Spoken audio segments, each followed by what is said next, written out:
The winner of bout number 450 by a split decision is boxing out of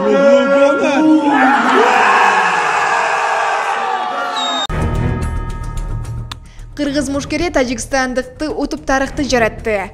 Бокс боюнча Кыргыз улуттук курама командасынын мүчөсү Мунарбек Сейитбек уулу Өзбекстанда өтүп жаткан бокс боюнча дүйнө чемпиондугунун жарым финалына чыкты.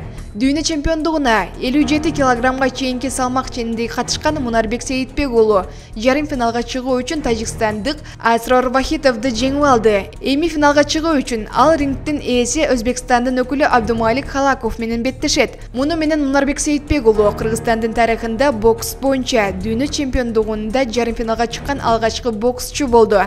Анын жарым финалга чыгуусу жок эле дегенде, коло медаль бар дегенди билдирет. Маалымат Спер KG.